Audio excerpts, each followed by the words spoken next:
राहुल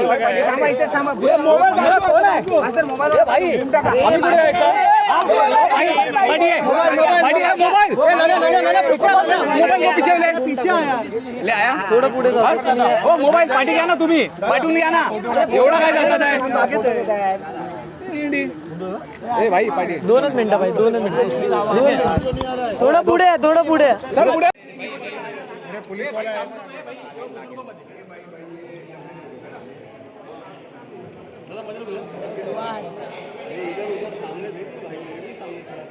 ये ब्लैक कौन है मैंने भी नीचे किया दादा ब्लैक शर्ट ब्लैक शर्ट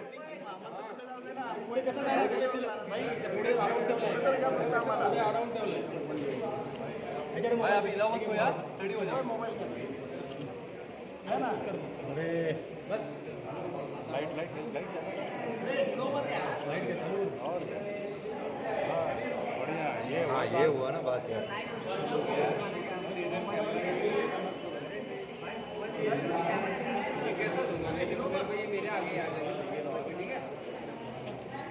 कौन धक्का मार रहा है पीछे से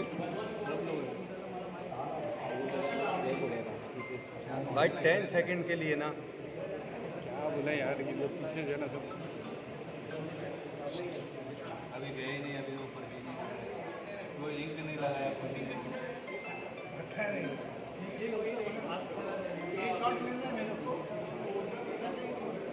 वहाँ से आगे बढ़ेंगे जिधर से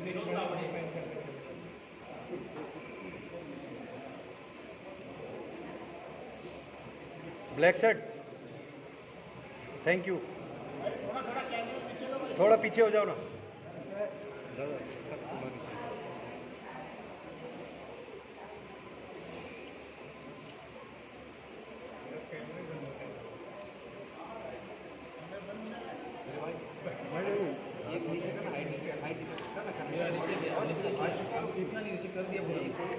सर हाथ मिलाओ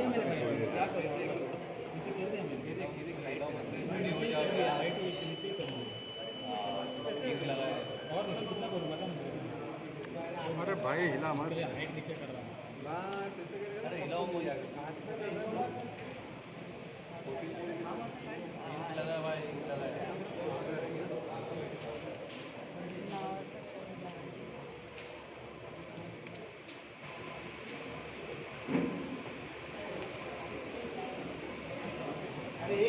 सर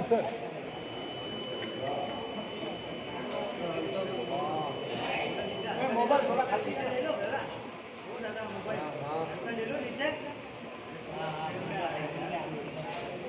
रुको अरे ये मोबाइल थोड़ा खाली के दादा पाठी में क्या ना दादा थोड़ा साइड लो मैडम थोड़ा साइड वाला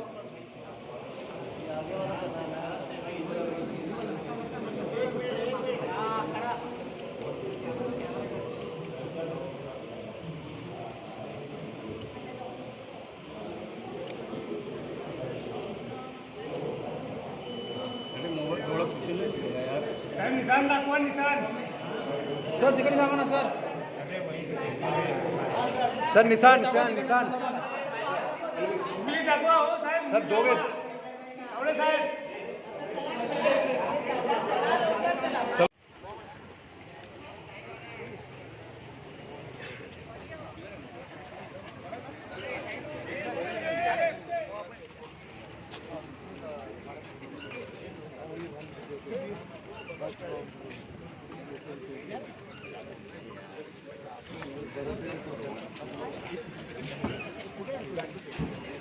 आपने मुझे उस दिन भी बोला था इसलिए तो बोला माननीय उद्धव ठाकरे साहब के पास नहीं है, हमारे पास भी है। हम भी महाराष्ट्र के लोग हैं और महाराष्ट्र के स्वाभिमान के लिए ही तो परसेंटेज बढ़ना चाहिए और महायुति की ज़्यादा से ज़्यादा सीट आनी चाहिए। सर मराठीमध्ये विनोद तावडे पर जिस तरह के आरोप लगे थे पैसे बांटने के, उस पर क्या कहना है? नहीं, विनोद तावडे पर आरोप बेबुनियाद आरोप है। जानबूझकर मतलब वहाँ बहुजन विकास आघाड़ी ने खेल खेला है और वहाँ किसका फ़ोन हमें आ गया और विनोद तावडे जो वहाँ आ गए तो उनको मालूम हुआ था और विनोद तावडे जी उनके मित्र जो है नाइक है वो वहाँ के उम्मीदवार है, उनको मिलने के लिए गए थे और जानबूझकर बहुजन विकास आघाड़ी ने प्लान बनाकर अपने लोग वहाँ पे भेजे और ये पैसा बांट रहे, इसी तरह का आरोप उनके ऊपर लगाया है। और इसीलिए मुझे लगता है कि और इलेक्शन कमीशन की जांच कर रहा है, विनोद तावड़े जी की भी जांच कर रहा है, इसमें विनोद तावड़े का कोई दोष नहीं है, उनको बदनाम करने की कोशिश अपोजिशन लोगों की है। सर एक कविता मराठीमध्ये तुम्ही विजयाचा विश्वास व्यक्त करताय का? हिंदीत पण सर, हिंदीत पण सर. नाही तो हे आता एक मराठीमध्ये सर. पहिला सर मराठीमध्ये बोला. नाही, माझं नाव आहे रामदास, माझं नाव आहे रामदास, इसीलिए मला आहे विजयाचा विश्वास. मी आहे रामदास, मला आहे विजयाचा विश्वास. मला आहे महाराष्ट्राची आस, मला आहे महाराष्ट्राची आस. आणि या निवडणुकीमध्ये होणार आहे महाविकास आघाडीचा नाश. सर हिंदी में इसी को हिंदी में सर, इसी को हिंदी में सर. क्या बात है, जनता आपके साथ है. हिंदी में सर. मेरा नाम है हाँ, मेरा नाम है रामदास, मेरा नाम है रामदास, इसीलिए जीतने का हमें बहुत ही अच्छा विश्वास. मेरा नाम है रामदास, इसीलिए हमें जीतने का बहुत बड़ा है विश्वास. मुझे तो है हमारे महाराष्ट्र की आस, मुझे तो है महाराष्ट्र की आस. और इस चुनाव में हो जाएगी महाविकास, इस चुनाव में हम कर देंगे महाविकास आघाड़ी का नाश. Thank you sir. राष्ट्रीय कमिशन आलं होतं सफाई कर्मचारी रामदास आठवले आहे, माझी मुलगी आहे.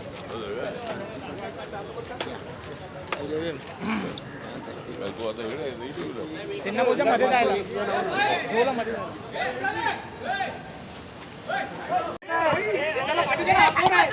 पीटीआई कैमरा पीछे, कैमरा है आपके पीछे. हळू रे, आपल्या पैकी देतो.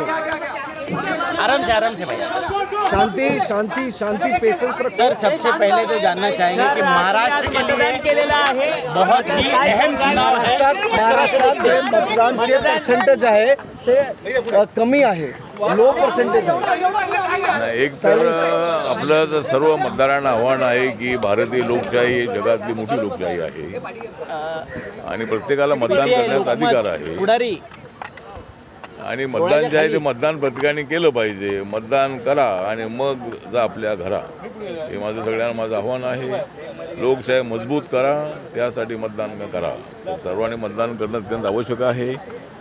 आणि या निवडणुकीमध्ये मोठ्या प्रमाणात बंडखोरी होते, मोठ्या प्रमाणामध्ये उत्सुक उमेदवारी जास्त होते. आणि महायुती आणि महाविकास आघाडीमध्ये जरी संघर्ष असला तरी महायुतीला क्लिअर बहुमत मिळेल अशा पद्धतीची आमची अपेक्षा आहे. आम्ही केलेल्या कामांची पावती लोक आम्हाला त्या देतील. आणि महाविकास आघाडी जी आहे ती तळपडणाऱ्या लोकांची आघाडी आहे, सत्तेवर येण्यासाठी असलेली आघाडी आहे, मोठ्या प्रमाणामध्ये आरोप प्रत्यारोप करणारी ती आघाडी आहे. आणि लोकशाहीला मजबूत करण्याऐवजी लोकशाहीला खतरा निर्माण करणारी ही महाविकास आघाडी आहे. आणि त्यामुळं आम्हाला पूर्णपणे विश्वास आहे की आमची जी महायुती आहे, या महायुतीला महाराष्ट्र आमच्या हातामध्ये सत्ता देईल. 2019मध्ये सत्ता आम्हाला मिळाली होती, परंतु माननीय उद्धव ठाकरे साहेब तिकडे गेल्यामुळं पहिल्यांदा आमची सत्ता आली नाही. पण नंतर 2.5 वर्ष एकनाथ शिंदे, देवेंद्र फडणवीस, अजितदादा पवार हे सत्तेमध्ये राहिलेले आहेत आणि अनेक कामं जे झालेली आहेत. त्यामुळं नरेंद्र मोदींच्या नेतृत्वाखाली देश विकासाच्या दिशेनं पुढं जात आहे. मुंबई महाराष्ट्राला 10 लाख करोडपेक्षा जास्त पैसे मिळालेले आहेत आणि महाराष्ट्र हा विकासाच्या दिशेनं पुढं जात आहे. त्यामुळं आम्हाला यश मिळेल अशी आम्हाला अपेक्षा आहे. काल विनोद तावडेंनी 5 कोटी रुपये वाटल्याचा आरोप जो आहे तो बहुजन विकास आघाडीकडनं करण्यात आलेला होता. आणि त्यानंतर आता सुप्रिया सुळे आणि नाना पटोले यांनी या सगळ्या निवडणुकीमध्ये क्रिप्टोकरन्सीचा वापर जो आहे तो या निवडणुकीत केलाय अशा पद्धतीचे आरोप भाजपने केलेले आहेत. मला वाटतं की बहुजन विकास आघाडी जी आहे, हितेंद्र ठाकूर आमचे मित्रच आहेत, काही काळ आमच्या सोबती राहिलेले आहेत. पण बहुजन विकास आघाडीचा उमेदवार त्या ठिकाणी हरतो आहे अशा पद्धतीची परिस्थिती ज्यावेळेला पाहायला मिळाली, त्यावेळेला त्या ठिकाणी विनोद तावडेजी त्यांचा मित्र त्यांचा मित्र त्या ठिकाणी उभा होता आणि जाणीवपूर्वक मला कोणाचा तरी फोन आला आणि म्हणून त्या ठिकाणी त्यांचे कार्यकर्ते घुसले आणि कुठेही त्या ठिकाणी पैसे वाटण्याचा प्रकार नाही आहे. त्याची चौकशी इलेक्शन कमिशन हातामध्ये घेतलेली आहे, पोलीस चौकशी करतायत आणि विनोद तावडे यांनी पूर्णपणे नकार दिलेला आहे. जाणीवपूर्वक त्या ठिकाणी आपले कार्यकर्ते पाठवून त्या ठिकाणी राडा करण्याचा प्रयत्न झालेला आहे. जाणीवपूर्वक त्या ठिकाणी विनोद तावडेंना बदनाम करण्याचा प्रयत्न झालेला आहे आणि आम्हाला पैसे वाटण्याची आवश्यकता नाही आहे. आम्ही तर मतं मागणारे लोक आहोत, आम्ही तर विकास करणारे लोक आहोत.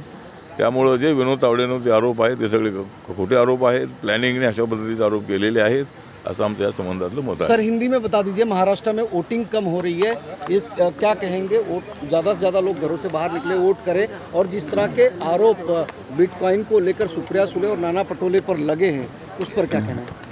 नहीं, किस पर आरोप लगे हैं? सुप्रिया सुले और नाना पटोले पर बिटकॉइन क्रिप्टोकरेंसी मामले में ऐसा आरोप बीजेपी ने किया है। क्रिप्टोकरेंसी के जरिए विधानसभा चुनाव में सामने आ रही है, उनके ऑडियो क्लिप सामने आई है। तो ठीक है, मतलब जिस तरह वोटिंग होना चाहिए उतना वोटिंग नहीं हो पा रहा है और गढ़चिरौली में ज़्यादा वोटिंग हो रहा है। जहाँ ट्राइबल एरिया है, जहाँ नक्सलाइट एरिया है, वहाँ ज़्यादा वोटिंग हो रहा है। कश्मीर में, जम्मू कश्मीर में ज़्यादा वोटिंग हो रहा है, 59-60% वोटिंग हो रहा है। लेकिन बाकी के राज्यों में वोटिंग कम हो रहा है। ये अपने लोकतंत्र के लिए अच्छी बात नहीं है। जिसको वोट देना है उसको आप वोट दीजिए, लेकिन हर आदमी ने घर के बाहर निकलना चाहिए और कम से कम 80-90% वोटिंग होना चाहिए, ऐसा हमारा मानना है। और सभी मतदारों को मेरा आह्वान है कि वह 5 साल में एक बार चुनाव आता है, अपन छुट्टी भी होती है या छुट्टी नहीं हुई है तो छुट्टी निकाल कर आप लोगों ने, आपका पत्नी है, लड़का है, लड़की है, माँ है, पिताजी है, सबको लेकर आपने वोटिंग के लिए आना चाहिए। और परसेंटेज बढ़ाने के लिए और भी कुछ कोशिश होने की आवश्यकता है। मैं इलेक्शन कमीशन को लिखने वाला हूँ कि जो 1000 लोगों का बूथ होता है वहाँ थोड़ी ज़्यादा लाइन होती है, तो 500 का बूथ अगर हो जाएगा तो मुझे लगता है कि अभी थोड़ा सा उसमें चेंज किया है। आज इतनी भीड़ नहीं दिख रही है, लेकिन बहुत बार इतनी लाइन लगती है कि लोग लाइन में खड़े रह कर कुछ लोग निकल भी जाते हैं। तो इसीलिए वोटिंग बढ़ाने के लिए अभी इलेक्शन कमीशन ने तो निर्णय लिया है कि बहुत सारी बिल्डिंगें उधर भी हम बूथ बनाएंगे, हर जगह पर बूथ बनाएंगे। दिव्यांगजनों को घर छोड़ करने का अधिकार भी दे दिया है। तो वोटिंग परसेंट बढ़ना चाहिए। और जिस तरह सुप्रिया सुले और नाना पटोले जी पर आरोप लगाए हैं बीजेपी ने, वो तो सही है, उसकी जांच होनी चाहिए। और मुझे लगता है कि चुनाव में महायुति को अच्छी सफलता मिलेगी। हमने बहुत सारा काम किया है, 10 लाख करोड़ से ज़्यादा पैसा नरेंद्र मोदी साहब ने महाराष्ट्र के लिए दे दिया है और जनता हमारे साथ है, फिर हमें डरने की क्या बात है। तो इसीलिए हम उनके साथ हैं, लोगों के साथ हम हैं, इसीलिए लोग हमारे साथ हैं और महायुति की सरकार बनेगी। हम डंके की चोट पर हम बताना चाहते हैं कि महाविकास आघाड़ी को यहाँ मतलब बहुत बड़ा जो झटका है, झटका बैठने वाला है और महायुति को क्लियर बहुमत मिलेगा। 165 से लेकर 70 तक से 170 तक सीटें हमको मिलेगी, ऐसा हमें पूरा विश्वास है। मराठीमध्ये एक उद्धव ठाकरे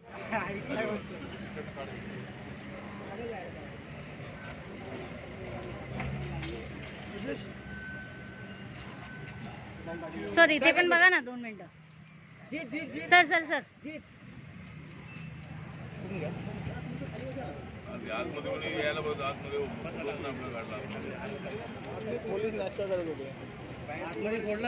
माझ्याकडे 5